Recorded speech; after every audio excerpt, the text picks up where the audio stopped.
Halo, selamat datang. Anda pernah nggak sih berpikir gimana salah satu cerita paling kuno di dunia ini menjelaskan asal-usul segalanya? Nah, hari ini kita akan bedah bareng-bareng narasi penciptaan dari Kitab Kejadian pasal pertama. Kita akan lihat bagaimana alam semesta, menurut teks ini ya, dibentuk dan diisi cuma dalam 6 hari.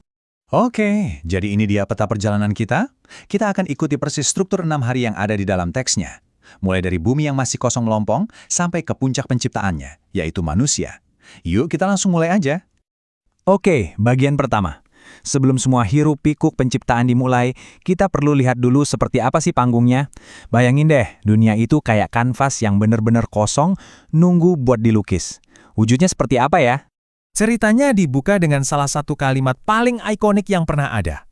Pada mulanya, Allah menciptakan langit dan bumi. Wah, kalimat ini langsung pasang pondasi. Jelas siapa aktor utamanya dan apa kanvasnya. Semua yang akan terjadi selanjutnya berawal dari sini.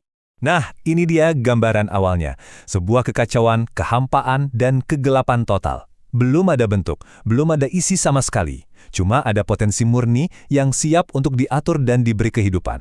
Benar-benar titik nol dari alam semesta. Dari kekacauan inilah, proses pembentukan itu dimulai. Selama 3 hari pertama, kita akan lihat gimana dunia yang tadinya nggak berbentuk ini pelan-pelan diberi struktur dasarnya. Tindakan kreatif pertama itu bukan tindakan fisik loh, tapi sebuah perintah yang diucapkan. Jadilah terang. Cuma dengan firman-Nya, terang itu langsung muncul dari kegelapan. Ini adalah momen pemisahan pertama yang paling fundamental, dan ini jadi pola untuk penciptaan-penciptaan berikutnya. Jadi, poin pentingnya di sini adalah dengan terpisahnya terang yang disebut siang dan gelap yang disebut malam, waktu pun dimulai. Ritme petang dan pagi ini menjadi siklus pertama dari seluruh penciptaan. Seperti yang bisa kita lihat ya, prosesnya ini sangat teratur. Hari pertama memisahkan terang dan gelap. Nah sekarang di hari kedua, kita akan lihat pemisahan berikutnya. Pembentukan langit dan laut. Di hari kedua, keteraturan kembali ditegakkan, kali ini pada perairan. Sebuah cakrawala atau bisa kita bilang, langit, diciptakan untuk memisahkan air yang di bawah, yaitu lautan kita, dari air yang ada di atas, yang sekarang kita kenal sebagai awan dan atmosfer. Lanjut di hari ketiga, daratan kering pun muncul dari dalam air. Dan gak lama setelah itu, langsung diperintahkan untuk menumbuhkan kehidupan dalam bentuk tumbuh-tumbuhan. Dunia yang tadinya kosong, kini mulai menunjukkan tanda-tanda kehidupan pertamanya. Nah, panggungnya sekarang udah siap nih. Saatnya untuk mengisinya. Kalau 3 hari pertama itu tentang membentuk dunia, 3 hari berikutnya ini tentang mengisi dunia itu. Hari keempat dan kelima akan mengisi langit dan lautan dengan cahaya dan kehidupan. Pada hari keempat, langit diisi dengan matahari, bulan, dan bintang. Tapi coba perhatikan ini, fungsi mereka bukan cuma untuk memberi terang loh. Teksnya menekankan kalau benda-benda itu diciptakan untuk jadi penanda waktu, untuk musim, hari, dan tahun. Ini menambahkan lapisan keteraturan yang lebih dalam lagi pada alam semesta. Nah, ini yang menarik banget dari hari kelima. Ada ledakan kehidupan di 2 alam sekaligus. Lautan yang tadinya cuma air, sekarang dipenuhi berbagai makhluk hidup. Dan langit yang tadinya cuma ruang kosong, sekarang dilintasi oleh burung-burung. Di sini kita melihat sesuatu yang baru.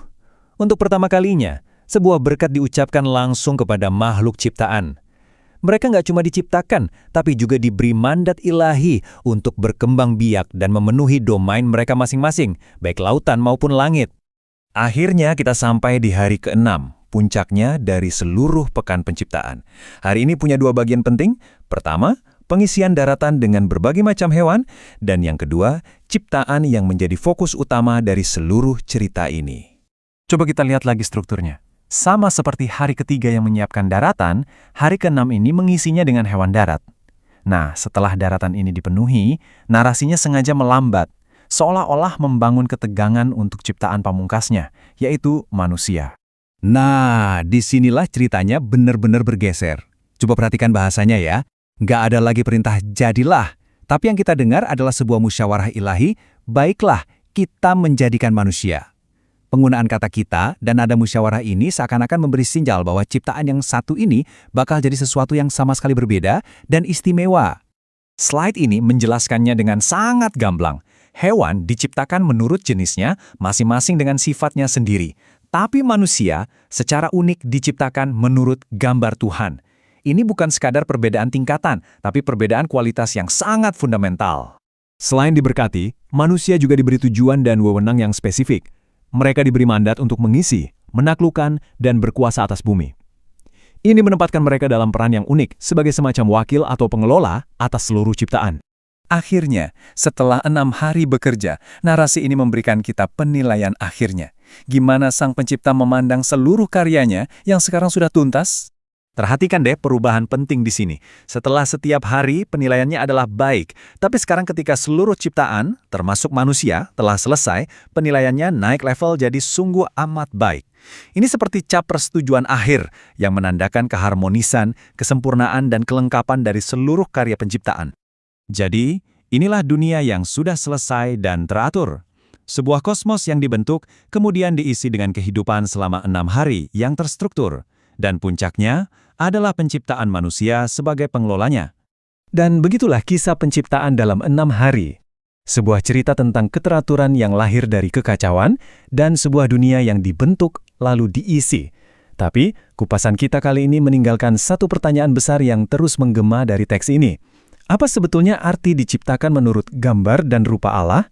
Pertanyaan itu sudah menjadi bahan perenungan selama ribuan tahun. Terima kasih sudah menyimak.